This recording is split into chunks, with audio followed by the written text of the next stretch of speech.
Nang makita ni Jordan ang nakakatakot na ekspresyon ni Loren, agad siyang nataranta. Maging ito ay ang mga libro sa psikolohiya na nabasa niya o ang kanyang intuwisyon bilang isang Diyos, naramdaman ni Jordan mula sa ekspresyon ni Loren na may itinatago siya. Nakonsensya si Loren at ang katiyakan ni Hailey. Tama kaya si Hailey? Nagtaksil ba si Victoria kay Jordan? Galit na galit si Victoria sa paninira ni Hailey. Malinis ang budhi niya simula nang makasama niya si Jordan. Alam niyang wala siyang anumang malabong relasyon sa isang lalaki maliban kay Jordan. Hindi lang iyon, wala siyang kakilalang 18 anyos na lalaki. Tinanong ni Victoria si Loren, "Loren, sa palagay mo ba nakipagtalik ako sa isang 18 taong gulang na batang lalaki? Ganun ba ako kawalang hiya at walang hiyang babae?" Gayunpaman, bilang mabuting kaibigan ni Victoria, ibinaba ni Loren ang kanyang ulo at hindi tumugon. Nagulat si Victoria sa sagot nito. "Loren, sa tingin mo ba ako ang klase ng babae na magtatraidor sa asawa natin? Kaya ganyan din ang tingin mo sa akin?" Nang makita kung gaano kabalisa si Victoria, dali-daling tumayo si Loren at nagpaliwanag, "Victoria, syempre alam kong isa kang mabuting babae at mabuting asawa. Noon pa man ay tinuring kitang huwaran. Bakit ko ba ituturing na babae ka gaya ni Hailey?" Malungkot na sinabi ni Victoria, "Kung gayon, bakit ayaw mong manindigan para sa akin? Paano mo hahayaang siraan ako ng masamang babae na iyon at sabihing nakipagtalik ako sa isang batang lalaki?" Ibinaba muli ni Loren ang kanyang ulo nang may kasalanan, hindi alam kung ano ang isasagot. Masiglang sabi ni Hailey, "Denye, Loren, ayaw mo pa bang magsabi ng totoo? Hanggang kailan ka magsisinungaling kay Jordan? Napakabuting asawa mo." Niloko ni Victoria si Jordan, at bilang pinakapinagkakatiwala ang asawa ni Jordan, tinulungan mo siyang itago ito. Karapat-dapat ka pa bang maging asawa niya? Iginiit ni Hailey na pinagtaksilan ni Victoria si Jordan. Parang may konkretong ebidensya siya. Kung hindi siya mangangahas na siraan ng ganito si Victoria sa harap ni Jordan. Si Jordan ay isa na ngayong Diyos. Nakakainsulto at nagkakalat ng mga chismis tungkol sa asawa ng isang Diyos-Diyosan, kahit na ipinanganak ni Hailey si Jordan ng isang anak na lalaki, hindi niya ito bibitawan. Napuno din si Loren ng pagkamuhi sa sarili. Napagtanto niya na may naramdaman na si Jordan na mali, ngunit tahimik lang siya tungkol dito. Tinanong ni Loren si Hailey, "Paano mo nalaman?" Napangiti si Hailey. "Sinabi sa akin ng magaling mong kapatid." Agad na nagbago ang ekspresyon ni Victoria. "Loren, anong ibig mong sabihin? Bakit determinado si Hailey na sabihin na niloko ko si Jordan? Kahit kailan hindi ko siya niloko. May alam ka ba na kahit ako ay hindi alam? Sabihin mo sa akin kung ano ang nangyari." Si Victoria ay orihinal na napakatiwala dahil alam niya na ang kanyang pag-ibig para kay Jordan ay ganap.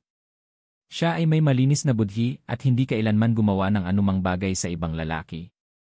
Gayunpaman, unti-unting napagtanto ni Victoria na may mali. Mukhang may alam si Hailey, Loren at maging ang nakababatang kapatid ni Loren tungkol sa kanya na hindi alam ni Victoria mismo. Sa palihim na sulyap kay Victoria, tumingin si Loren kay Jordan. Alam niyang wala ng silbi na itago pa ito. Huminga ng malalim si Loren at sinabing, "I'm sorry for hide this from you guys for so long. Si Hailey is speaking the truth." Boom! Naramdaman ni na Jordan at Victoria ang isang pagsabog sa kanilang mga ulo. Nagsabi ng totoo si Hailey. Talaga bang natulog si Victoria sa isang 18 taong gulang na batang lalaki? Nagtaksil ba si Victoria kay Jordan? Natigilan si Victoria. Namutla ang mukha niya at nanigas ang katawan. Umiling-iling pa siya. Hindi. Hindi. Wala akong kakilalang 18 anyos na lalaki. Loren, bakit mo nasabi ang ganito? Anong nangyari? Bakit hindi ko alam ko ang tungkol dito? Alam ni Victoria na hindi makikipagsabuatan si Loren kay Hailey para siraan siya. Hindi siya ganoong klaseng babae. Sa kabaligtaran, si Loren ay isang mabuting babae na mas gugustuhing isakripisyo ang sarili para mapasaya si Victoria. Kaya naman, naniwala siya sa mga salita ni Loren nang walang pag-aalinlangan. Gayunpaman, wala talagang maalala si Victoria. Tanong ni Loren, "Victoria, naaalala mo pa ba kung paano kinokontrol ng asawa ni Shaun ang katawan mo mahigit kalahating taon na ang nakalipas?" Namulat ang realisasyon kay Victoria. Natatandaan ko, naalala ko kontrolado ako ng babaeng iyon. Knock-out ako ng babaeng iyon. Wala na akong maalala pagkatapos nito. Don't tell me. Tumango si Lauren. Kinokontrol ng asawa ni Sean ang katawan mo.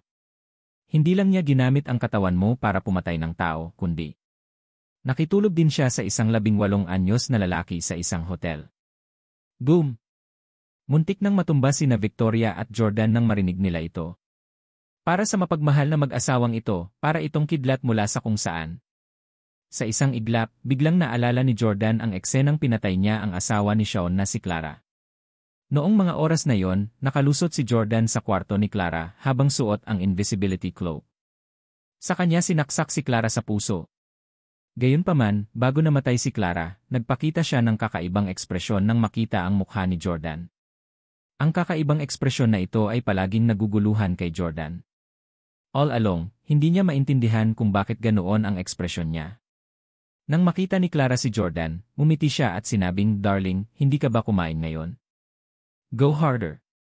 Sa pagkakataong iyon, galit na galit si Jordan at ilang beses pa siyang sinaksak.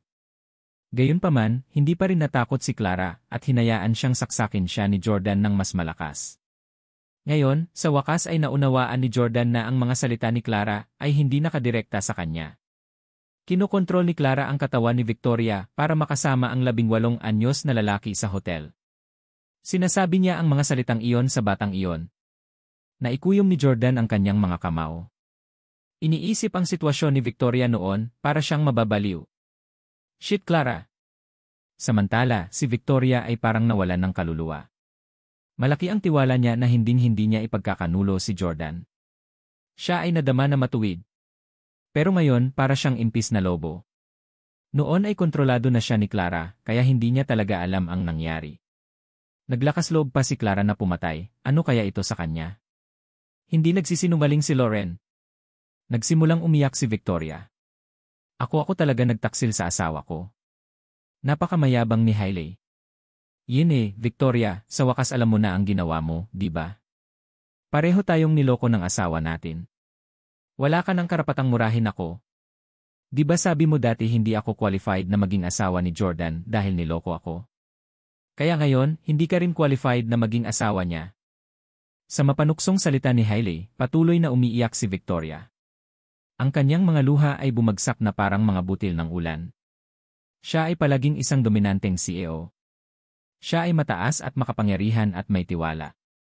Siya ay may malinis na budhi, kaya nadama niya ang pagiging matuwid. Gayunpaman, ngayong alam na niyang may nangyari sa kanya, wala na siyang kumpiyansa na magsalita ng dominante. Siya ay naging isang maruming babae tulad ni Hailey. Ang uri ng babae na minsan niyang kinamumuhian. Nakaramdam din ng matinding pagkabalisa si Jordan. Hindi man lang naalala ni Victoria ang nangyari, pero alam na ngayon ni Jordan.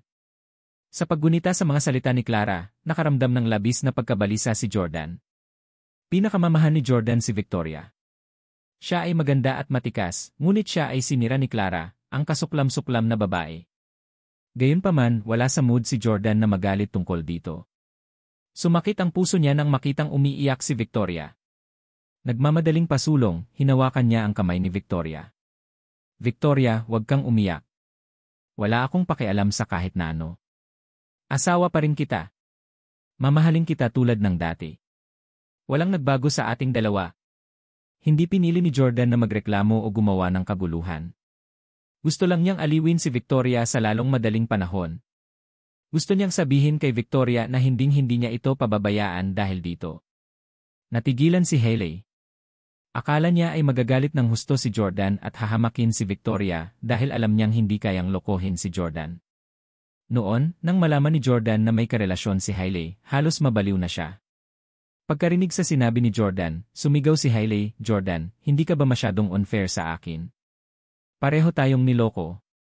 Pero sinaktan at pinagalitan mo ako, na sinasabing marumi ako at abiyaye at maduming babae. Na ang isipin na may kasama akong ibang lalaki ay naiinis ka, at ayaw mo na akong hawakan o maging intimate. Bakit iba kay Victoria? Bakit mo siya mapapatawad? Bakit hindi mo ako mapapatawad?" Labis na naagrabyado si Hailey. Bakit iba ang pakikitungo ni Jordan sa kanya at kay Victoria? Mas matagal nang nakasama ni Hailey si Jordan kaysa kay Victoria. Nagsilang pa nga siya ng anak para sa kanya. Sabi ni Lauren, Hailey, please don't confuse Victoria with yourself. You knowingly cheated on Jordan. Victoria didn't even know what happened. It was Sean's wife who did that to take revenge on Jordan. That time, Brad found Victoria at the hotel and told me about this. I feel that Victoria is completely innocent and so we should not let her find me and Victoria and pray for that Hailey. Kaya, para sa akin, hinanap ko si Victoria sa sinehan na yon. I'm sorry, hubby, Victoria, nagsinungaling ako sa inyong dalawa. Actually, maganda ang intensyon ni Lauren. Ayaw niyang masira ang relasyon ni Jordan at Victoria dahil dito. Lalo pat pinainom niya si Victoria ng birth control pill bago siya magising, sa takot na mabuntis niya ang anak ng batang iyon. Kung si Lauren ay isang makasariling babae, maaari niyang sabihin ang totoo. Sa ganoong paraan, maaaring mapasaisa niya si Jordan. Hindi naman sinisisi ni Victoria si Lauren. Wala man lang siyang lakas para sisihin si Clara. Sinisisi lang niya ang sarili niya. Patuloy siyang umiiyak habang sinasabi kay Jordan, I'm sorry, hubby. I'm sorry. I'm sorry, Kay. Paulit-ulit na umiiyak at humihingi ng tawad si Victoria na ikinasakit ng puso ni Jordan. Victoria, hindi mo kailangang humingi ng tawad. Walang kinalaman sa iyo ang pangyayaring iyon. Biktima ka rin. Kung sa bagay, kasalanan ko ang lahat. Isprovoke si Sean at ang asawa niya, dahilan para madamay ka. Kasalanan ko. Gayunpaman, sinisisi pa rin ni Victoria ang sarili. Pakiramdam niya ay nahihiya siyang humarap kay Jordan. Tama si Hailey. Kahit anong mangyari, nagkamali ako sa'yo. Hindi na ako malinis na babae. Hindi na ako karapat-dapat na maging asawa mo.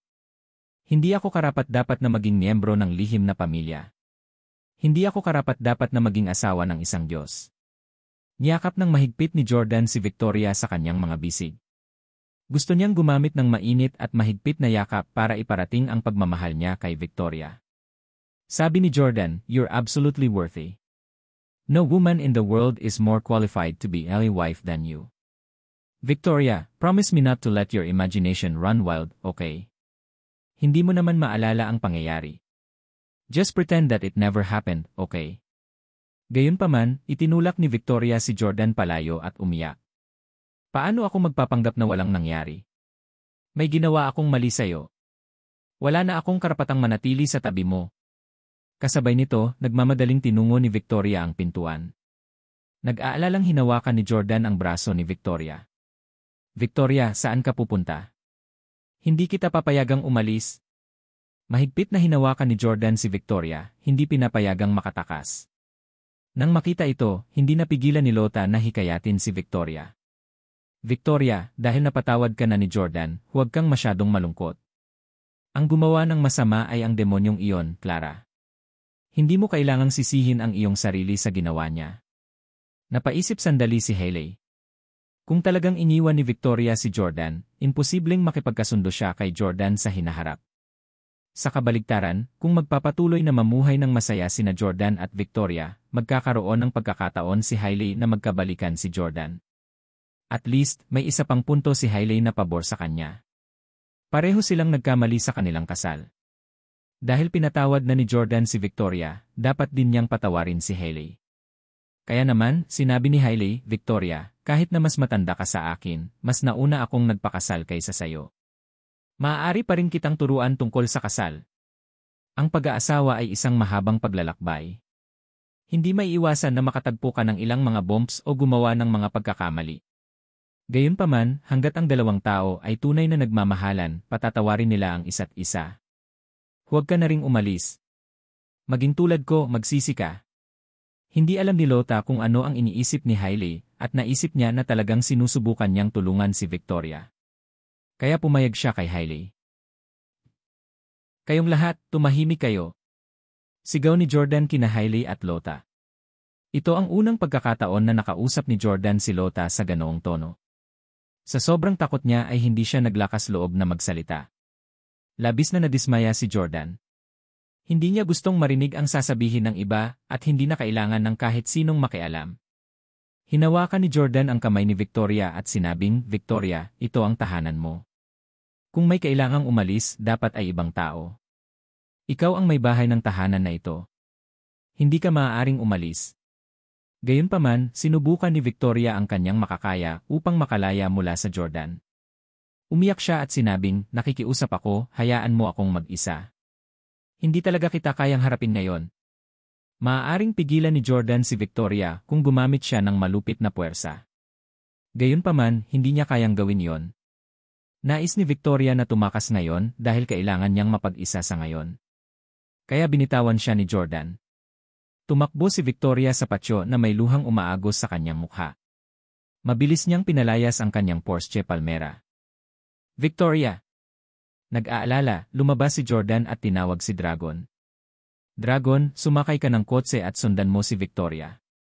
Gayon din, ayusin ang mga drone na sundan ang sasakyan ni Victoria sa lahat ng oras. Tumalon sa aksyon, nagmaneho si Dragon ng isang futuristic na kotse na ginawa ng isa sa mga lihim na pamilya. Kasama si Jordan sa passenger seat, sinundan nila si Victoria. Para hindi sila mapansin ni Victoria, hindi sila masyadong sumunod. Mayroon ding mga drone na sumusubaybay sa kanya sa himpapawid, kaya hindi sila natatakot na mawala siya sa kanyang paningin. Pagkaalis ni Jordan, malungkot na sinabi ni Lota. Loren, ako babalik ako ngayon. Medyo nagulat si Loren. Miss Kmid, aalis ka ba ng Igia? Tumango si Lota. Pumunta siya sa Vigia dahil umaasa siyang maging asawa ni Jordan. Sa hindi inaasahang pagkakataon, tumutol si Victoria. Bukod dito, nangyari ang gayong katawatawang eksena. Kanina pagalit si Jordan na sigawan pa siya. Si Lota ay isang sensitibo at inosenteng babae. Nag-aalala siya na galit si Jordan sa kanya ngayon. Kung tutuusin, kung hindi lang pumunta si Lota sa Vigia at humiling na maging asawa ni Jordan, hindi sana na-expose ang usapin ni Victoria ngayon. Masama kung isisi ni Jordan ang lahat ng ito kay Lota. Ayaw ni Lota na kamuhian siya ni Jordan. Kaya naman nagpasya siyang umalis kaagad. Ayaw niyang magpatagal at lalong inisin si Jordan. Sinabi ni Lota, ang Jordan ay okupado ngayon kay Victoria. Kung mananatili ako dito, magagalit lang ako sa kanya. Tumango si Loren. Naramdaman din niya na kasalukuyang walang oras si Jordan para pakialaman ang nararamdaman ni Lota. Sabi ni Loren, Miss Kmid, I know you're a good girl.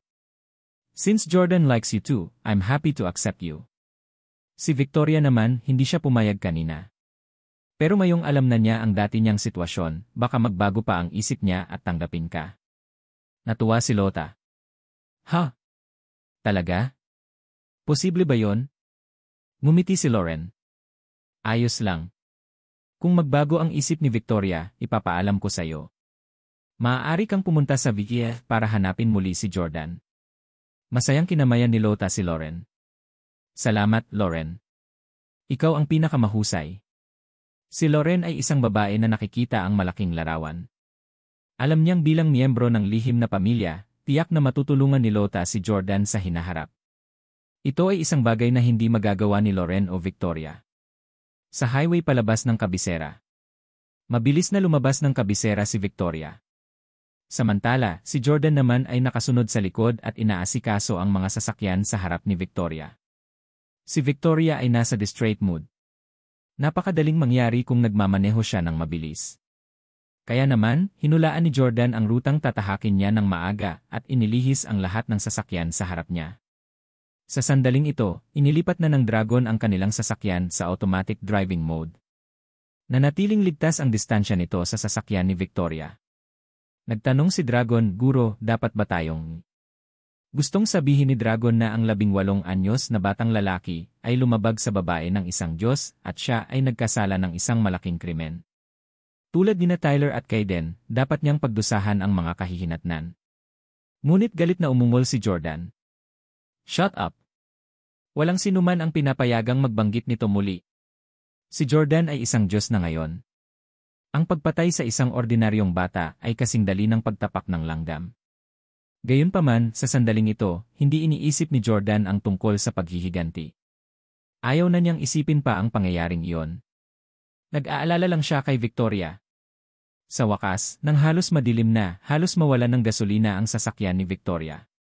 Nagpark si Victoria sa isang maliit na hotel sa suburbs at pumasok sa gusali. Ang asawa ng pinakamayamang tao sa mundo ay piniling manatili sa isang karumal-dumal na hotel. Sumakit ang puso ni Jordan sa kanya. Gayunpaman, hindi nararapat na gumawa siya ng kahit ano para kay Victoria ngayon. Masasabi ni Dragon kung ano ang iniisip ni Jordan at sinabing, bibigyan ko ang may-ari ng hotel ng kaunting pera at ipapahanda ko siya sa pinakamagagandang pagkain at pang-araw-araw na pangangailangan para kay Miss Victoria. Tumango si Jordan. Nagtanong muli si Dragon, Guro, gusto mo bang manatili sa hotel na ito o sa malapit na lugar? Umiling si Jordan.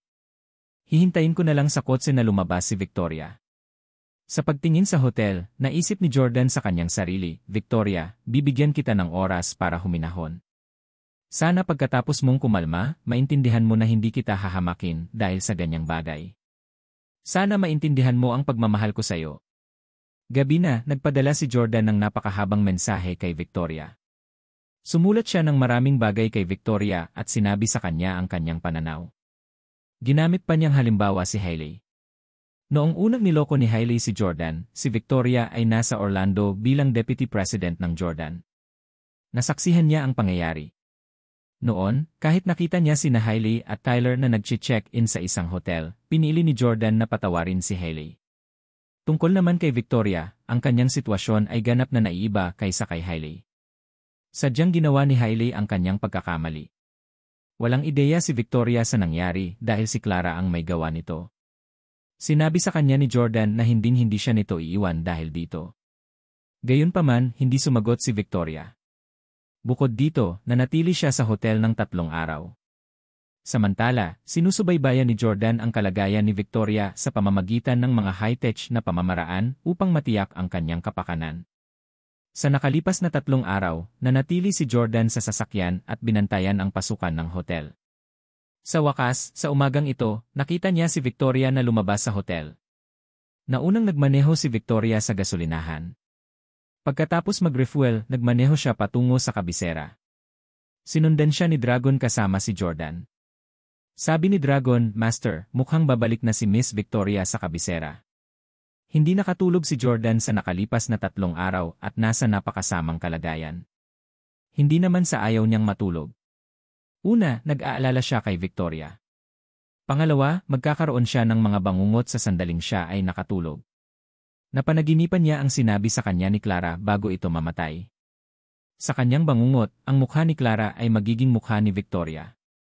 Uminom siya ng maraming gamot nitong mga nakaraang araw para pigilan ang sarili sa pag-isip tungkol dito. Tumango si Jordan. Sana sa wakas ay natauhan na si Victoria. Hindi pa rin siya inistorbo ni Jordan, binigyan siya ng espasyo. Maya-maya pa, napagtanto ni Jordan na talagang nagmamaneho si Victoria pabalik sa kanilang villa sa kabisera. Uwi na si Victoria. Ito ang daan pa uwi. Sa wakas ay natauhan na si Victoria. Tuwang-tuwa si Jordan. Ngumiti din si Dragon. Congratulations, Master. Ang insidente ay walang kinalaman kay Miss Victoria noong una. Nag-isip siya ng 3 buong araw at dapat ay naisip na niya ang mga bagay-bagay sa ngayon. Naniniwala silang dalawa na babalik na si Victoria sa villa dahil sa wakas ay naresolba na niya ang internal conflict niya. Huminto ang sasakyan ni Victoria sa looban ng villa. Mabilis na sumunod ang sasakyan ni Jordan. Pagbaba ng sasakyan, tumakbo si Jordan para yakapin si Victoria. Honey, nakauwi ka na sa wakas. Miss na kita. Gusto mo ng mga anak, di ba? Hayaan mo na sila. Gayunpaman, itinulak siya ni Victoria. Nandito ako para mag-empeke ng mga bagahe ko. Nang kausap si Jordan, napakalamig ng mga mata at salita ni Victoria. Tumingin siya kay Jordan na parang estranghero. Naalala ni Jordan ang panahong nalaman ni Victoria na ang ama ni Jordan ang pumatay sa kanyang ama.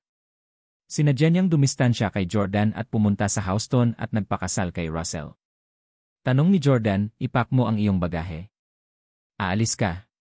Hindi niya inaasahan na babalik si Victoria sa villa para lang mag-impake ng gamit at iwan siya. Malamig na sabi ni Victoria, Jordan, pinag-isipan ko ang lahat sa nakalipas na 3 araw. Ilang beses ko na ring sinubukang kumbinsihin ang sarili ko na kalimutan ang bagay na yon at magpanggap na hindi ito nangyari. Kung CEO ka lang ng isang maliit na kumpanya tulad ng Ace Corporation, kung ako lang ang naging asawa mo, marahil ay lumuhod ako at magmakaawa sa iyo na patawarin mo ako. Kung gayon, mabubuhay tayo ng masaya tulad ng dati. Mabilis na hinawakan ni Jordan ang kamay ni Victoria. Ganyan dapat. Napatawad ko na rin si Abby tulad ni Hailey. Mas karapat dapat ka pang magpatawad. Wala ka man lang ginawang mali. Gayunpaman, itinulak ni Victoria ang kanyang kamay at sinabing, ngunit hindi ka. Hindi ka isang ordinaryong CEO, mula ka sa isang lihim na pamilya. Ikaw ang nag-iisang Diyos sa mundo na may pinakamarangal na katayuan. Kung mananatili ako sa iyong tabi, magiging mansa lamang ako sa iyong reputasyon. Pagtatawanan ka lang ng mga tao ng 8 dakilang pamilya. Hindi na ako karapat-dapat na maging asawa ng isang Diyos-Diyosan. Puro babae lang tulad nina Loren at Lota ang karapat-dapat. Nagkita tayo sa pinakamagandang panahon. Napakasaya at kontento na ako sa piling mo sa nakalipas na 2 taon. Ikinalulungkot ko na hindi kita makakasama sa buong buhay ko. Lalong naging matatag ang mga salita ni Victoria. Malapit na siyang makipaghiwalay muli kay Jordan. Ito ang pangalawang beses na nakipaghiwalay si Victoria kay Jordan. Noong nakaraan, hindi may paliwanag na sinabi ni Victoria na gusto niyang pakasalan si Russell. Labis na ikinagalit nito si Jordan. Sa wakas ay naagaw na niya si Victoria sa matandang asong si Russell. Paano niya siya hinayaang umalis ulit? Hindi alam ni Jordan ang sasabihin. Alam niyang pinag-isipan ito ni Victoria nitong nakaraang 3 araw at determinado siya. Walang kwenta kahit anong sabihin niya. Kaya naman, yakap ni Jordan ang balingkinitang baywang ni Victoria at pilit na hinalikan. Gusto niyang gamitin ang matinding halik na ito para ipakita kay Victoria na mahal niya ito. Ano man ang nangyari sa nakaraan o kung ano ang mangyayari sa hinaharap, si Jordan ay palaging kasama niya. Pero pilit pa ring tinulak ni Victoria si Jordan palayo. Huwag kang ganyan. Pinag-isipan ko na. Huwag mo na akong akitin. Hayaan mo akong umalis ng may dignidad. Dahil doon ay umakyat na si Victoria sa kanyang kwarto. Hinabol siya ni Jordan sa kwarto niya. Nang makita niyang iniimpake niya ang kanyang bagahe, hindi niya napigilang makaramdam ng matinding galit. Sinipa niya ang kanyang bagahe sa mga piraso, at ang mga damit sa loob ay lahat ng punit. Bang! Galit na galit si Jordan. Victoria! Hindi kita hahayaang umalis. Isa akong Diyosa. Hindi ko mababago yon. Ngunit para sa iyo, handa akong maging isang ordinaryong tao sa hinaharap. Anong kalokohan ang 8 pamilya? Ano ang tunay na sikreto ng pamilya Rong? Wala akong pakialam sa alinman sa mga yon. Papatayin ko ang sinumang maglakas loob na pagtawanan ako. Kahit anong mangyari, hindi ko talaga hahayaang magdusa ka dahil sa krimen na ginawa ni Clara. Pagkatapos ay sumigaw si Jordan sa ibaba, Salvatore. Nasa labas si Salvatore at agad siyang tumakbo papasok. Guro, ano ang maipaglilingkod ko sa iyo? Naghintay si Salvatore sa kanyang mga utos. Sinabi ni Jordan kay Salvatore, bantayan si Victoria. Maliban sa pagkain at pagpunta sa palikuran, bawal siyang pumunta sa ibang lugar, lalo na't umalis sa bahay na ito. Isama mo rin si Emily. Matapos ibigay ang kanyang mga tagubilin, lumingon si Jordan kay Victoria. Victoria, magdaraos ako ng kasal sa iyo sa kabisera sa loob ng 1 linggo. Gusto kong batiin kami ng lahat ng tao sa mundo. Gusto kong maging nobya ka na kinaiinggitan ng lahat ng babae sa mundo. Kasabay nito, bumaba si Jordan at agad na tinawagan ang kanyang mga dating kasamahan, subordinates at mga kaibigan, sinabi sa kanila na siya ay magpapakasal kay Victoria. Hindi nagtagal, nagpadala ng mga mensahe sina Ashley Rose, Stella Weston at ang iba pa kay Victoria. Sabi ni Ashley, Miss Clark, ikakasal na kayo. Congratulations! Ikakasal na kayo sa wakas ni Mr. Jordan. Napanood ko kayong dalawa mula nang magmahalan kayong dalawa hanggang ngayon. Ipaubayan niyo sa akin ang arrangements ng kasal. I wish Mr. Jordan and Miss Clark happy marriage and to have children soon. Sabi ni Stella, Victoria, personal na tinawagan ako ng asawa mo. Nung una ko kayong nakitang dalawa sa New York, alam kong magsasama kayo. Nung mga oras na yon, nagpapanggap ang asawa mo na mahirap. Halatang bilyonaryo siya, pero simple lang ang pananamit niya. Noong pinahirapan ko siya at nakita ko kung gaano kasakit ang puso mo para sa kanya, alam kong tiyak na magiging Mrs. Jordan ka. Salamat sa pag-imbita sa akin. I will definitely be there to give Ella blessings. Love you. Be happy. Maging ang ama ni Victoria na si Norman ay nagpadala rin sa kanya ng mensahe. Victoria, tinawagan ako ngayon ni Jordan. He wants to hold the most amazing wedding for you. Seeing you marry a man who loves you so much, happy na kami ng yumaong ina mo. Maging si Russell ay nakatanggap ng balita at nagpadala ng mensahe kay Victoria. Victoria, sa wakas ikakasal ka na kay Jordan. Hinding-hindi ko makakalimutan ang eksenang naghahalikan kayo ni Jordan nang mapusok sa araw ng aming kasal. Sa oras na yon, galit lang ang nararamdaman ko. Naniwala ako na gusto mo lang akong ipahiya. Pero ngayong naiisip ko, naramdaman ko ang hindi maikakailang pagmamahalan niyong dalawa. Handa kayong gawin ang lahat para sa isa't isa. Dapat magkasama kayo. Although Jordan invited me, hindi ako dadalo sa kasal. Gayunpaman, gusto kong sabihin sa iyo na hangad ko sa iyo at ni Jordan ang walang hanggang kaligayahan. Nang makita ang mabuting hangarin ng napakaraming pamilya at kaibigan, muling lumambot ang determinadong puso ni Victoria. Sobrang new. Napaluhod si Victoria sa lupa at muling umiyak. Bakit? Bakit ang bait mo sa akin? Halatang hindi ako karapat-dapat. Hindi ako karapat-dapat na maging napakabuti mo sa akin, Jordan. Umiiyak na sambit ni Victoria sa sarili. Nang makita ito ni Salvatore, lumapit siya at inabot kay Victoria ang isang stack ng tissue. Miss Victoria, wag mong kalabanin si Mr. Jordan. Mahal na mahal ka niya. Bakit mo siya gustong iwan? Ang daming babae na gustong maging asawa niya pero hindi man lang niya tinitingnan. Sigaw ni Victoria.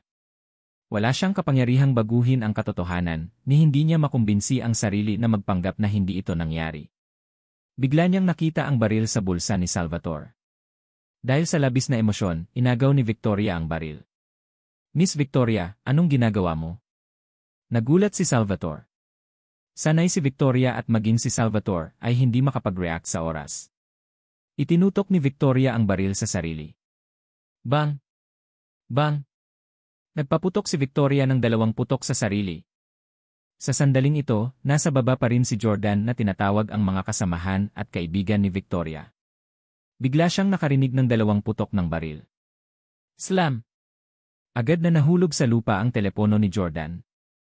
Halos kaagad, napagtanto ni Jordan na tiyak na may nangyaring masama. Hindi man lang siya nag-abalang umakyat ng hagdan. Tumalon siya sa ikalawang palapag at nagmamadaling pumunta sa kwarto ni Victoria. Ngunit huli na. Ang imahe ni Victoria na nakahiga sa isang pool ng dugo ay pumuno sa kanyang paningin. Pinangarap ni Jordan ang eksenang ito noon pa. Isa siyang diyosa. Hindi mahalaga kung gaano katawa ang panaginip, ito ay magiging katotohanan sa kalaunan. Parang beach wedding lang nina Jordan at Hailey. Sinubukan ni Jordan na pigilan ito, ngunit hindi niya matakasan ang kapalaran. Alam niyang mangyayari ito balang araw. Sa makatuwid, inilagay niya ang kanyang may kakayahang subordinate, ang pinakamalakas na dragon sa mundo, sa tabi ni Victoria 24 paghahati 7. Hindi nagtagal, siya ay nasa isang digmaan sa pagitan ng 8 dakilang pamilya at nahuli sa pinakamahirap na laban na naranasan niya at muntik nang mamatay. Hindi niya tinawagan si Dragon para tulungan siya noon. Sa halip, hinayaan niya itong manatili sa tabi ni Victoria. Dahil nag-aalala siyang mapatay si Victoria. Pero ngayon, alam na ni Jordan na hindi pinatay si Victoria. Nagpakamatay siya. Binaril niya ang sarili niya. Nanginginig sa takot si Salvatore habang nakaluhod sa lupa. I'm sorry. Inagaw ni Miss Victoria ang baril ko. Lumapit si Jordan at hinawakan si Victoria. Sa sandaling ito, buhay pa si Victoria. Tumingin si Victoria kay Jordan at mahinang sinabi, "Habi, pasensya na. Hindi ko na kaya samahan ka." Sigaw ni Jordan. "Bakit ang tanga mo?" Isang ngiti ang sumilay sa kanyang mukha. "Sa susunod na buhay, ayoko kapag 30 na lang kita makilala. Gusto kitang makilala noong teenager pa tayo. Gusto kitang makasama sa school at makadate. Gusto kong maging unang babae mo. Gusto kong ikaw lang ang lalaki ko. Habi, sa susunod mong buhay tandaan mahanap ako kanina." Dahil doon ay napapikit si Victoria. "Victoria!" Napaunggol si Jordan sa sakit. Gayunpaman, hindi niya hinayaang magambala ang kanyang kalungkutan sa kanyang katwiran. Bilang miyembro ng 8 lihim na pamilya, alam niya ang kanilang mga medikal na pamantayan. Kaya nilang lutasin ang mga ordinaryong sugat ng baril na hindi kaya ng modernong medisina. Sa mga tao ng 8 lihim na pamilya, ang pagbaril ay hindi nangangahulugan ng kamatayan. Dati, si Park Chan-young ay binaril din ni Jordan. Parang maliit na sugat na gumaling kaagad. Mabilis na binuhat ni Jordan si Victoria at sinabing, Victoria, hindi ka mamamatay. Ililigtas kita. Hindi na natin kailangang hintayin ang susunod nating buhay. Maaari tayong magsama magpakailanman sa buhay na ito. Napagdesisyonan ni Jordan na hanggat maililigtas niya si Victoria, hindi na niya gugustuhin pa si Lauren. Si Victoria lang ang gusto niya. Dahil umaasa si Victoria para sa isang monogamous na relasyon sa kanya, ibibigay ni Jordan sa kanya ang lahat ng kanyang sarili. Bitbit si Victoria, agad na bumaba si Jordan at dinala siya sa Secret Medical Laboratory ng pamilya Steele sa lalong madaling panahon. Ginamot ng pinakapiling doktor ng pamilya Steele si Victoria ng mabilis hanggat maaari. Naghintay sina Jordan at Lauren sa labas ng operating theater. Sabik na sabik si Lauren, hindi alam kung mabubuhay pa si Victoria. Gayunpaman, tiwala si Jordan sa mga kasanayang medikal ng pamilya Steele. Alam niyang hindi mamamatay si Victoria. Pagkalipas ng ilang oras, lumabas si Dr. Tanner, na siyang namamahala sa operasyong ito. Paano ito, Dr. Tanner? Hinubad ni Dr. Tanner ang kanyang maskara, malungkot ang kanyang ekspresyon. Master, tinanggal namin ang mga bala sa katawan ni Miss Victoria.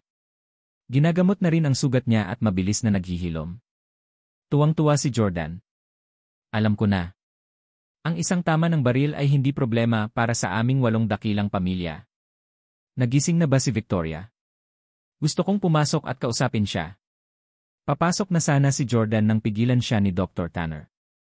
Bumuntong hininga si Dr. Tanner. Guro, hindi ganoon ka-optimistiko ang sitwasyon. Ang tama ng baril ay talagang isang maliit na bagay para sa aming 8 malalaking pamilya. Ito ay tulad ng sakit ng ulo at sipon. Hindi ito isang sakit na walang lunas. Ngunit hindi lamang isang putok ng baril ang natamo ni Miss Victoria. Siya ay teknikal na namatay sa maikling panahon. Hinawakan ni Jordan ang kwelyo ni Dr. Tanner. So what if she was technically dead? Hindi mo ba siya niligtas? Sinabi mo lang na mabilis gumaling ang sugat niya. Sinabi ni Dr. Tanner na iligtas nga namin ang katawan ni Miss Victoria, ngunit dumaranas siya ng isang uri ng depresyon. Ito ang hindi pa nagagawang death depression. Nagulat si Jordan. Depresyon? Anong depresyon? Ang aking asawa ay hindi kailanman nagkaroon ng depresyon. Nagkaroon ba siya ng depresyon sa nakalipas na 2 oras? Sumagot si Dr. Tanner. Galit na galit si Jordan. Kalokohan. Paano magkakaroon ng depresyon ang sinuman sa panahon ng operasyon?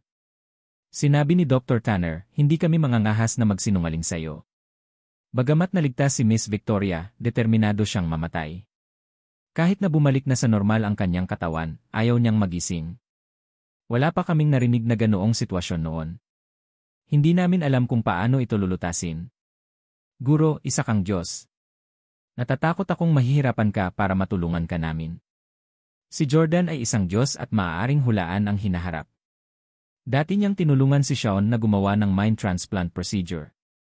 Ngayon, matutulungan din niya si Dr. Tanner at ang kanyang koponan na bumuo ng paraan para gamutin ang death depression ni Victoria.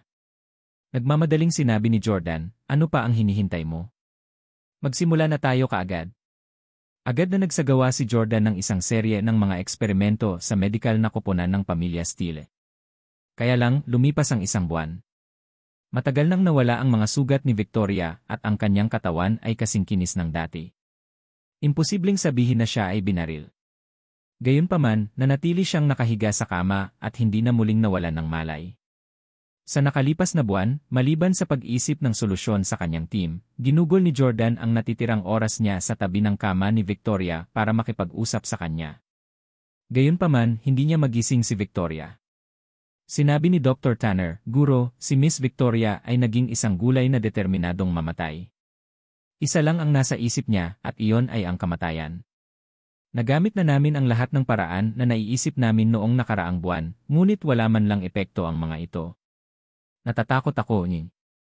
Hinawakan ni Jordan ang kwelyo ni Dr. Tanner at sumigaw, hindi ako papayag na sumuko ka. Hinding-hindi ako susuko sa pagpapagamot kay Victoria. Yay! Alam ni Dr. Tanner ang nararamdaman ni Jordan kay Victoria. Kahit wala ng pag-asa si Victoria, hindi siya naglakas loob na ipagpatuloy ang paghikayat kay Jordan na sumuko. Siguro dahil limitado ang kakayahan natin. Bakit hindi natin kontakin ang mga pamilyang Jeng at Rong? Mas mataas ang kanilang medical team. Baka makagawa sila ng paraan para magamot ang death depression ni Miss Victoria. Ang mga pamilyang Jeng at Rong. Inangat ni Jordan ang kanyang ulo, at ang kanyang mapurol na mga mata ay lumiwanag sa unang pagkakataon sa mahabang panahon. Ang pamilya Rong ay maaari pang bumuo ng isang bagay na parang langit-defying bilang isang space-time revolving door. Baka may paraan sila para iligtas si Victoria sa isang simpleng sakit sa pag-isip.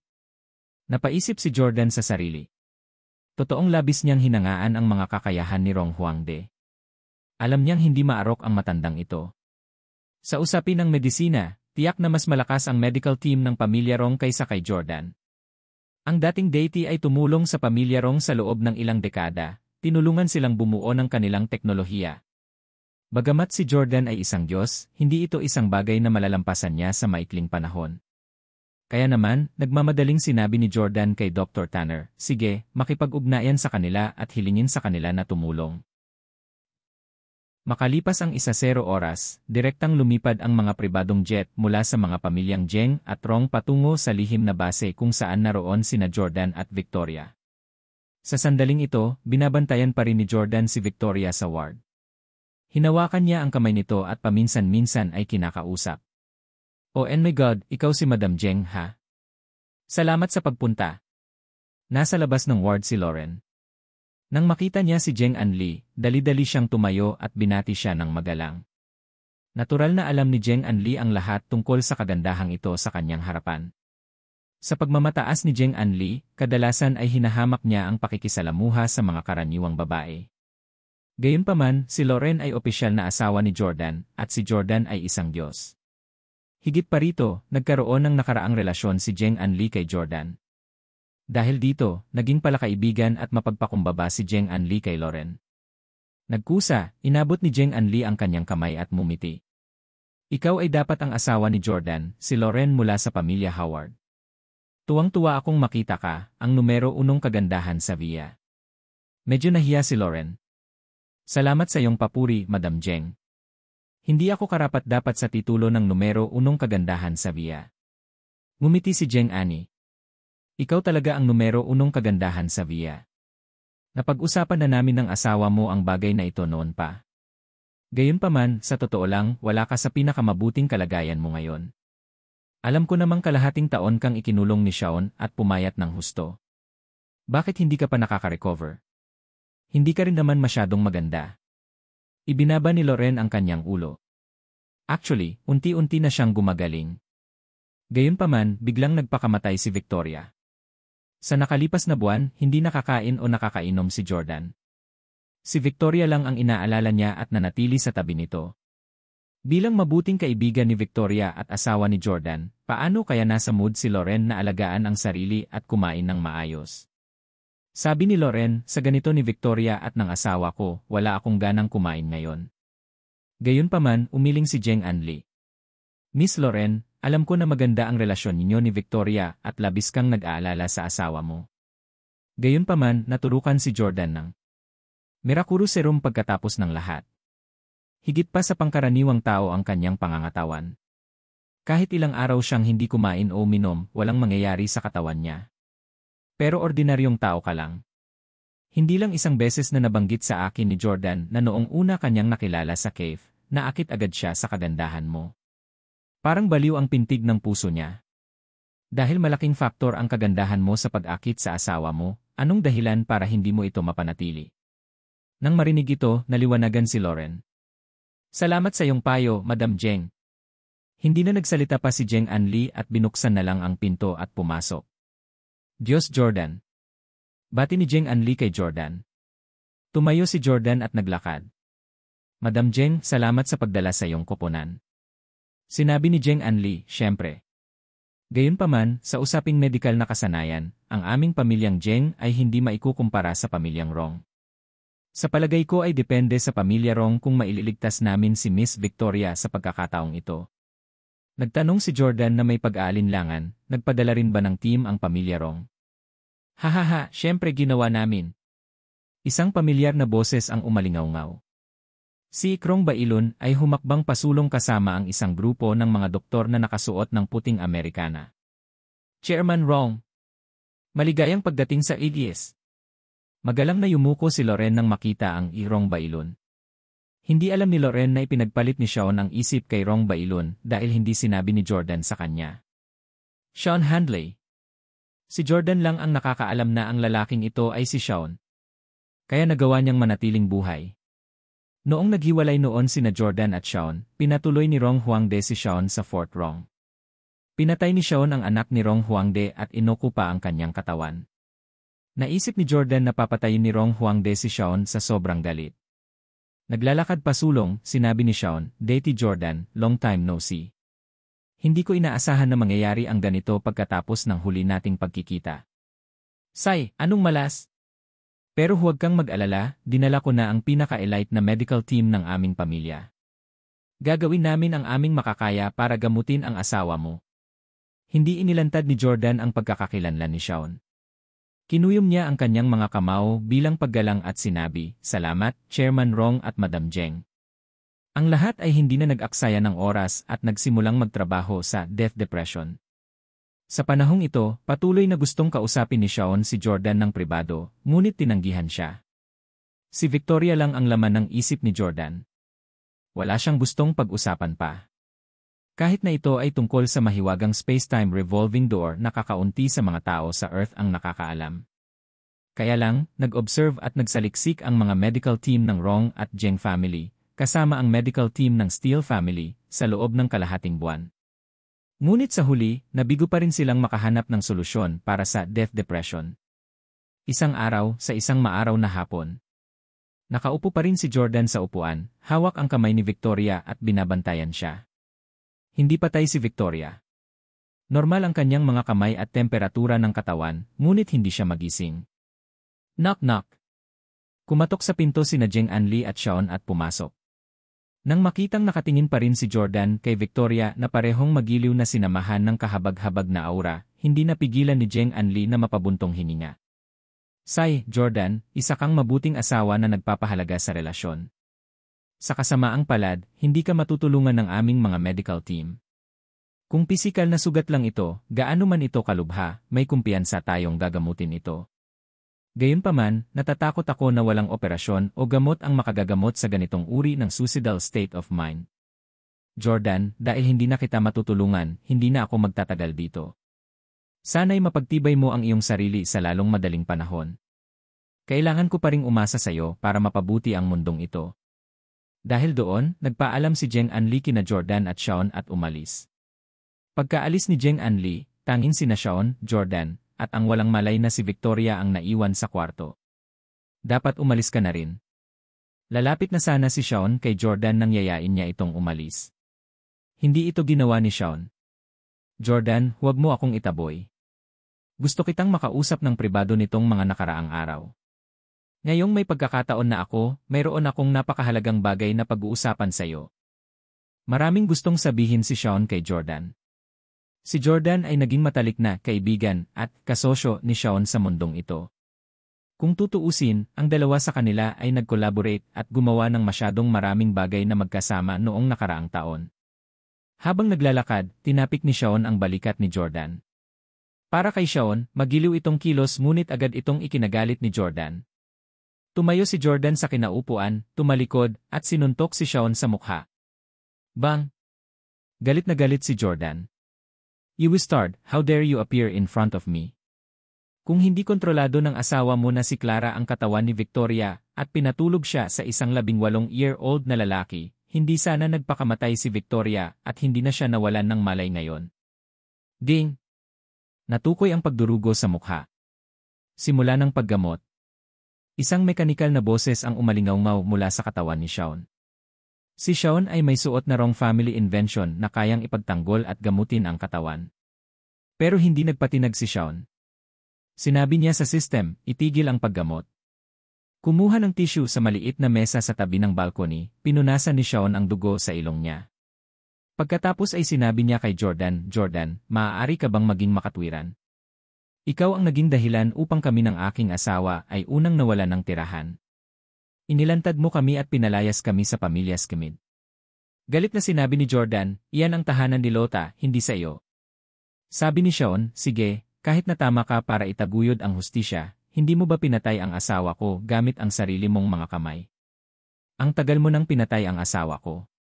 Sinubukan ko bang maghiganti sa iyo? Nagalit ba ako at sinaktan ka gaya ng ginawa mo sa akin ngayon? Kung pinatay ko ang asawa mo, willing ka bang makipag-usap sa akin sa isang friendly na paraan? Nagka-childhood sweetheart kami ng asawa ko. Magkakilala kami mula pa noong bata pa kami. Mahigit 2 taon mo palang kilala si Victoria, di ba? Kung titignan, mas malupit pa talaga ang ginawa ni Jordan kay Shaun kaysa sa ginawa ni Shaun kay Jordan. Kung tutuusin, pinatay ni Jordan ang asawa ni Shaun gamit ang sarili niyang mga kamay. Sa kabaligtaran, ang asawa ni Jordan ay nagtangkang magpakamatay at hindi papatay, na koma lang. Nang kontrolin ni Clara si Victoria, hindi niya sinasadyang saktan siya ng pisikal. Kung tumalon si Clara mula sa isang gusali na dose-dosenang palapag ang taas noong kinokontrol niya ang katawan ni Victoria, kahit si Jordan ay walang magawa para pigilan siya. Ang nangyari kay Victoria ay itinuring na hindi ganoon kasama sa plano ng mga bagay. Malamig na sinabi ni Jordan, maaari mo rin akong patayin para ipaghiganti ang asawa mo. Sabi ni Shaun, huwag laging makipag-usap tungkol sa pakikipag-away at pagpatay. Kailangan nating itaguyod ang isang maayos na lipunan. Dahil hindi natin mailigtas si Victoria ay hindi nangangahulugan na hindi magagawa ni Rong Huangde. Rong Huangde.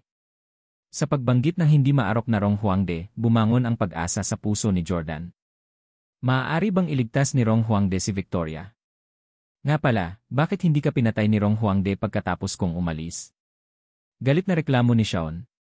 Salamat. Sa wakas ay naalala mo nang magpakita ng pag-aalala para sa akin. Kalahating buwan na ako rito, ngunit ngayon mo lang naitanong sa akin ang tanong na ito. Bilang iyong pinakamatalik na kasosyo sa nakalipas na taon, labis akong nadismaya. Malamig na sinabi ni Jordan, mamatay ka man o hindi ay walang kinalaman sa akin. Kung ayaw mong sabihin sa akin, edi huwag. Hindi ako gaanong interesado. Dahil sa galit, nagmamadaling sinabi ni Shaun, si Rong Huangde ay hindi isang simpleng karakter. Ikaw Wizard, napaka-disloyal mo. Pinalipad mo ako sa Fort Rong sa kalagitnaan ng gabi. Pagdating namin sa kuta, sinabi ko sa iyo na bumalik ka at manood muna ng pelikula, ngunit hindi ka pumayag. Ikaw ang nagpumilit na mag-barging sa iyo sa ikalawang palapag ng dulo. Kasama kita noong umalis ka. Matagal na tayong magkakilala. Pagkaalis mo, akala ko papatayin ako ni Rong Huangde. Pero hindi pala. Talagang tiniis niya ang katotohanang pinatay ko ang anak niya. Sa halip, pinakain niya ako ng lason para kontrolin at gamitin ako. Buntong hininga, naisip ko na pagkatapos kong magpalit ng isip kay Rong Bailon, ako na ang numero 1 tao sa mundo. Kaya kong patayin ang sinumang gusto ko. Lahat ng tao sa mundo ay dapat makinig sa akin. Sinong mag-akala na magiging puppet na lang ako ni Rong Huangde? Pareho kayong may mga paraan ng pagkontrol sa akin. SCI, kung alam ko lang na magiging sobrang nakakadismaya pagkatapos maging Rong Bailon, hindi sana ako nakipagpalit sa kanya. Mumuso si Jordan. Sisihin mo ang iyong kasakiman. Hindi mo masisisi ang iba. Hindi pinatay ni Rong Huangde si Shaun. Sa halip, nilason niya ito at hinawakan ang kanyang buhay sa kanyang mga kamay. Sa isang banda, ito ay para sa kapakanan ng kanyang pamilya. Hindi alam ng asawa, anak at anak ni Rong Bailon na peke ka, tama ba? Tanong ni Jordan. Tumango si Shaun. Hindi nila alam. Hindi sinabi ni Rong Huangde sa kanila. Tama ang hula ni Jordan. Ngayong walang malay si Victoria, naunawaan na ni Jordan ang sakit ng mawalan ng minamahal na miyembro ng pamilya. Si Ban Luming ay isang tagalabas lamang ngunit ang kanyang pagkamatay ay nagpagalit sa brat na si Rong Bingxiao na gusto niyang patayin si Jordan. Umiyak siya hanggang sa tumulo ang luha niya. Kung alam niyang pinatay na ang kanyang ama at napalitan ang kanyang isip, hindi niya kakayanin ang ganoong dagok. Nagtanong si Jordan, sabi mo maililigtas ni Rong Huangde si Victoria. Ngumiti si Shaun. Ito lang ang masasabi ko. Kung maliligtas pa si Victoria at iisa lang ang tao sa mundong ito ang makakagawa nito, ang taong iyon ay si Rong Huangde. That old wizard Rong Huangde is too, king unfathomable. Alam pa niya ang mga sikretong diskarte ng pamilya Handley namin. Mayroon bang anumang bagay sa mundong ito na hindi pa niya nakikita noon? Ikaw ay isang Diyos-Diyosan. Umasa ka lang sa iyong intuwisyon para pag-aralan kung magigising si Victoria balang araw. Kung naniniwala kang magigising siya, sumama ka sa akin para hanapin si Rong Huangde sa Fort Rong. Kung naniniwala kang magiging ganito siya sa natitirang bahagi ng kanyang buhay, nakahiga sa hospital bed na parang gulay, hindi na magigising, huwag kang tatawaging asawang muli, pagkatapos ay huwag na. Masasabing eksperto si Sean sa persuasion. Ang layunin niya ay hindi tumulong kay Jordan. Sa halip, gusto niyang linlangin si Jordan na makipagkita kay Rong Huangde. Binigyan siya ni Rong Huangde ng misyong ito. Tila binibigyan ni Sean ng pagpipilian si Jordan, ngunit sa katunayan, hindi niya ito binibigyan ng anumang pagpipilian. Bilang asawa ni Victoria, paano maniniwala si Jordan na hindi na siya magigising? Sa katunayan, hindi na mabilang na pinagpantasyahan ni Jordan na pagkatapos magising si Victoria, iiyak ito at sasabihin sa kanya na hindi na niya ulitin ang gayong kalokohan. Mabubuhay sila ng maligaya magpakailanman. Gayunpaman, hindi agad pumayag si Jordan. Sa halip, maingat siyang nagtanong, hiniling ba sa iyo ni Rong Huangde na imbitahan ako? Napangiti si Sean. Tama. Hiniling sa akin ni Rong Huangde na payuhan kang bumalik sa kuta at makipag-usap sa kanya ng mabuti tungkol sa pagbabalik sa nakaraan at pagtuklas sa mga sikreto at pinagmulan ng mga lihim na pamamaraan ng Diyos at ng pamilya Handley. Anuman, pinanindigan ko ang sinabi ko kanina. Si Rong Huangde lang talaga ang makakapagligtas sa iyong asawa ngayon. Kailangan mo siyang hanapin ngayon. Naisip ni Jordan ang matandang muntik nang pumatay sa kanya at nakaramdam pa rin ng matinding takot. Kung hindi siya isang Diyos at si Rong Huangde ay hindi namamangha sa kanya. Kung si Jordan ay walang mga kakayahan ng isang Diyos at magagamit ni Rong Huangde. Mamamatay na sana si Jordan noon at doon. Hindi simpleng tao si Rong Huangde. Ayokong makipag-ugnayan sa kanya. Bilang numero 1 tao sa mundo, nagpanggap siyang patay sa loob ng 10 taon. Sa nakalipas na 10 taon, hindi lang niya kontrolado ang mundo natin, kundi ginalugad din niya ito. Alam niya ang lahat tungkol sa akin at sa iyo. Magsanib puwersa man tayo, hindi tayo magiging kapareha niya. Alam mo ba kung bakit ko siya tinanggihan ng husto at tumanggi na tulungan siya? Napaisip sandali si Sean at biglang sumimangot. Sa kanyang pag-unawa sa Jordan, dapat siyang maging interesado sa isang bagay na kasing kabigha-baghani ng space-time revolving door. Sobrang nagustuhan ni Jordan ang mga pelikula ni Nolan dahil nahuhumaling siya sa oras, science fiction at pangarap.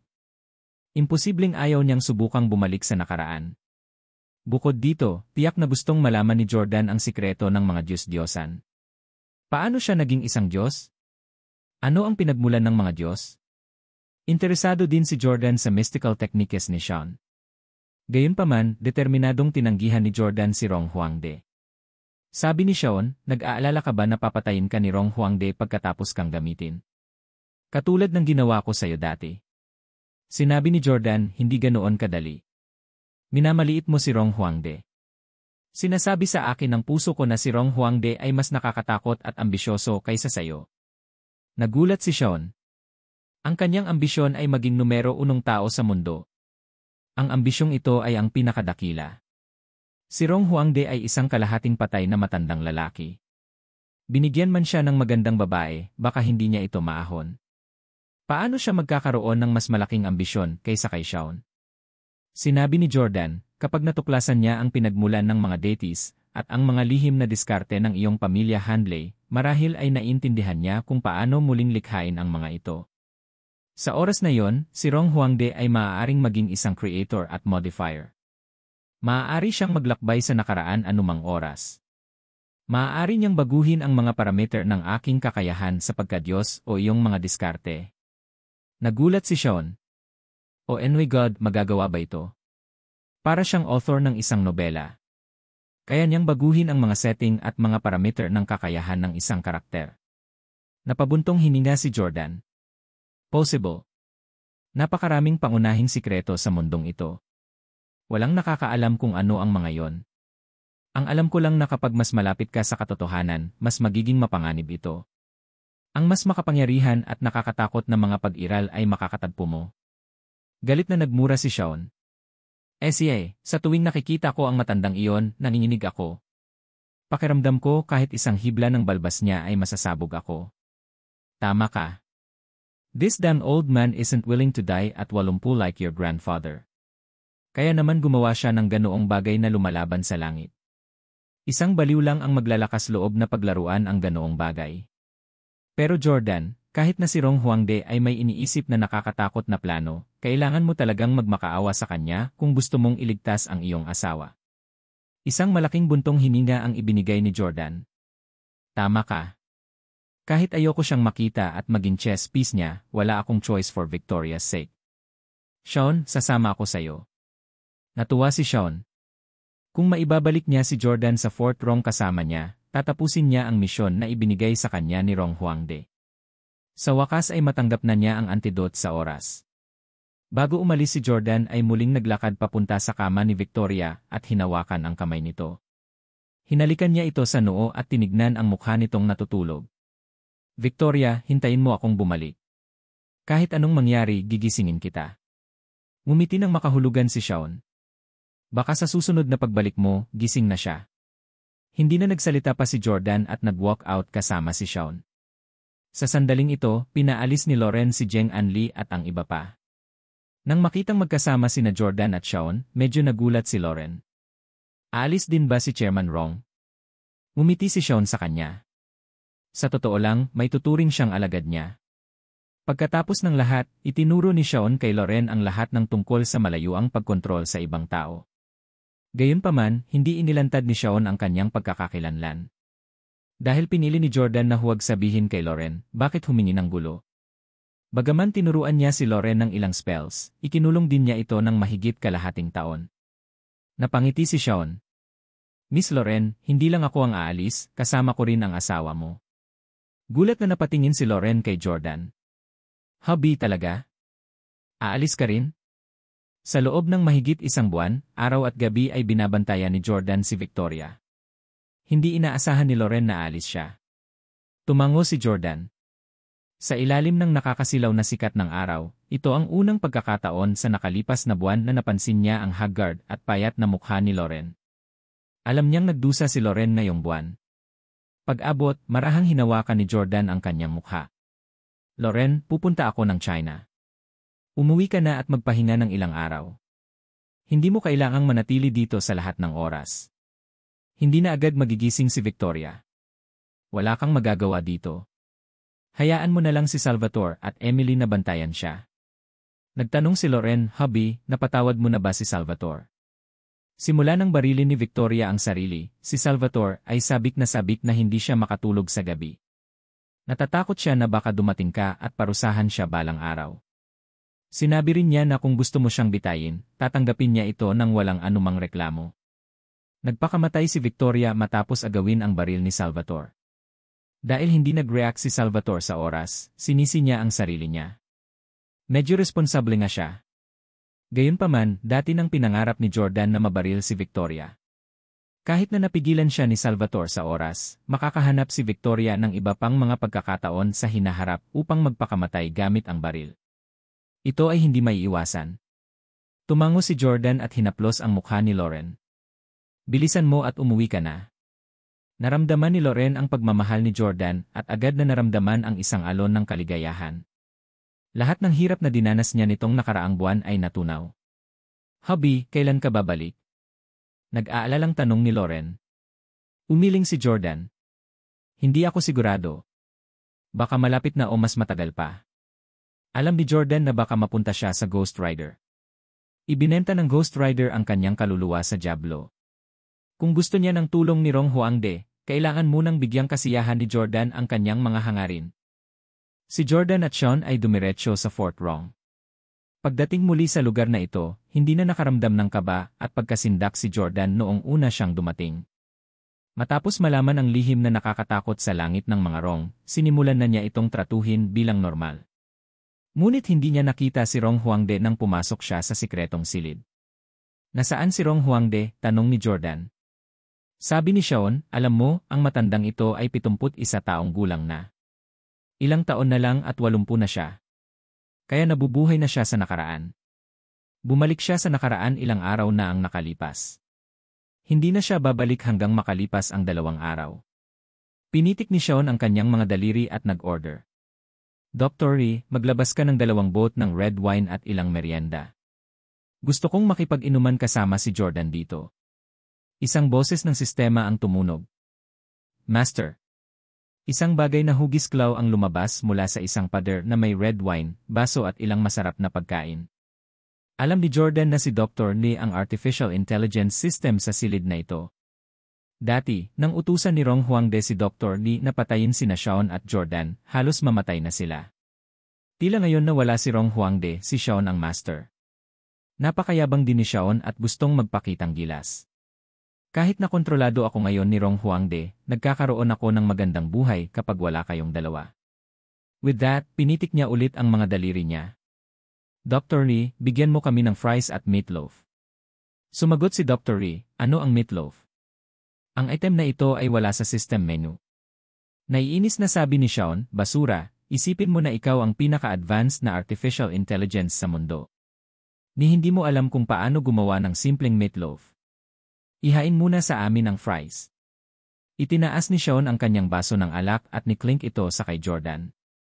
Nabuksan na ang red wine na ito at binigyan ng oras para makahinga. Halika, uminom tayo. Kinuha ni Jordan ang kanyang wine glass. Mula nang maaksidente si Victoria, hindi na niya nahawakan ang alak. Ngayon, gusto na niyang malunod sa kanyang kalungkutan. Humigop ng alak, tinanong ni Jordan, bakit mo inorder ang lahat ng mga pagkain ito? Humigop ng alak si Sean at bumuntong hininga. Mula nang iwan mo ako sa aking kapalaran sa lugar na ito, nanlamig na ang puso ko. Pinilit ako ni Rong Huangde na uminom ng lason na espesyal na ginawa ng kanilang pamilya. Kailangan kong uminom ng panlunas minsan sa isang linggo, o ang katawan ko ay magiging lusak ng tubig at mawawala. Si Rong Huangde ay naglalakbay ng oras araw-araw. Talagang ipinagdarasal ko siya araw-araw. Kung may mangyari sa kanya, babalik ako at siya ay babalik. Maingat na tanong ni Jordan, saan siya nagpunta muli? Pumunta ba siya sa Cocodri 30 taon na ang nakakaraan upang imbestigahan ang iyong pamilya Handley? Tumango si Sean. Pamilyar na pamilyar si Rong Huangde sa aking munting bayan ngayon. Baka mas pamilyar pa siya dito kaysa sa akin. Alam niya ang lahat ng kalye at lokasyon ng bawat tindahan at bahay. Tinanong ni Jordan, bakit hindi kanya isinama? Kung tutuusin, galing ka sa pamilya ng Handley. Makatutulong ka sa investigasyon niya habang nandoon siya. Sumimsim ulit ng alak si Sean. Paano ako makakatulong? Hindi ako nakilala ng aking ama bilang isang may sapat na gulang at pumapatay siya ng mga tao nang walang pag-aalinlangan. Malamang napapatayin niya ako sa isang kisap mata. Hindi ako kapares sa kanya. At saka, kailangan kong manatili dito at kumbinsihin kang pumunta para tulungan si Rong Huangde. Isa kang Diyos at hindi ako kasing pakinabang mo. Ibinaba ni Jordan ang isang baso ng alak at nagsali ng isa pa para sa kanyang sarili. Sabi niya, Sean, may pakiramdam ako na para mailigtas si Victoria, baka kailangan kong pumayag na pumasok sa time gate at bumalik sa nakaraan. Natuwa si Sean. Nahulaan mo ba ito? Umiling si Jordan. Hindi, pero hindi ko na kailangan panghulaan. Alam kong mangyayari ito. Sean, kahit ano paman, maraming beses na tayong nagkatrabaho noong nakaraang taon. Ikaw at ako ay may tuturing na mabuting magpartner. Kung kailangan ko talagang maglakbay pabalik sa nakaraan, sana ay sumama ka sa akin. Ang iyong mga kakayahan ay magiging kapaki-pakinabang sa akin. Gusto ni Jordan na sumama kay Sean. Napakadelikado ang maglakbay pabalik sa nakaraan. Ang kanyang sariling mga kakayahan ay hindi sapat upang matiyak ang kanyang kaligtasan. Sabi ni Sean, kung tutulungan kita, aalisin mo ba ang aking ginintuang sumpa sa headband? Tumango si Jordan. Sure. Ginawa ko lang ito noon dahil nag-aalala ako na may gagawin ka para sirain ang kaayusan ng mundo pagkatapos mong maging numero unong tao sa mundo. Pero ngayon, hindi mo na kontrolado ang mundong ito. Si Rong Huangde na ang kumokontrol nito. Hindi ko na kailangang alalahanin pa yon. Natuwa si Sean. Itinaas niya ang kanyang wine glass. CJ. Simula ngayon, tutulungan na kita sa kahit anong gawin mo. Siyempre, mabuti tayong magkapatid at dapat tumulong sa isa't isa. Jordan, hindi ako kasing cold-blooded mo, wala akong pakialam kung mabuhay o mamatay ang kabilang partido. Mas mabuting mahulog sa ating mga kamay ang mundong ito kaysa sa mga wrong, di ba? Nag-clink si Jordan ng salamin kay Shawn. Upang makitungo sa isang hindi maarok na kapwa tulad ni Rong Huangde, kinailangan ni Jordan na makipagtulungan kay Shawn. Makalipas ang 2 araw. Si Jordan at Shawn ay lasing at nakahiga sa malambot na kama sa kwarto. Dumagundong. Dumagundong. Isang dagundong ang narinig nang bumukas ang puting pinto. Lumabas si Rong Huangde sa time gate. Tuwang-tuwa si Rong Huangde nang makita si Jordan. Hahaha, Daty Jordan, hindi ko akalain na makikita ka kaagad. Mas maaga ito kaysa sa inaasahan ko. Nagmamadali ding nagising sina Jordan at Shawn. Tumayo si Shawn at dinala ang isang baso ng mainit na tubig. Tay, paano nangyari doon? May napala ka ba? Malamig ang bayan ko at walang heater. Siguradong nilalamig ka, di ba? Uminom ka muna ng mainit na tubig. Hinubad ni Rong Huangde ang kanyang oxygen mask ngunit itinulak ang tasa sa tabi at hindi uminom ng tubig. Bumalik ako sa buwan ng Agosto, 30 taon na ang nakakaraan. Hindi panahon ng taglamig. Nakipagkamay si Rong Huangde kay Jordan. Masaya akong makita kang muli. Magalang na ibinalik ni Jordan ang pagkakamay ni Rong Huangde.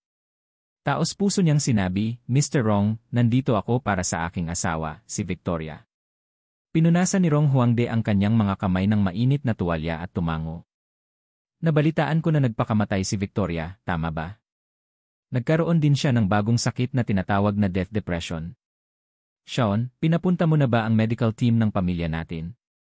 Sumagot si Shawn, tatay. Hindi rin siya mapapagaling ng mga nangungunang doktor sa aming pamilya.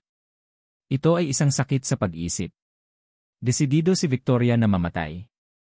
Maliban kung mababago natin ang kanyang isip, hindi siya magigising. Sa sandaling ito, nagpakawala ng makahulugang tawa si Rong Huangde. Naramdaman ni Jordan mula sa kanyang pagtawa na tila may paraan si Rong Huangde para iligtas si Victoria.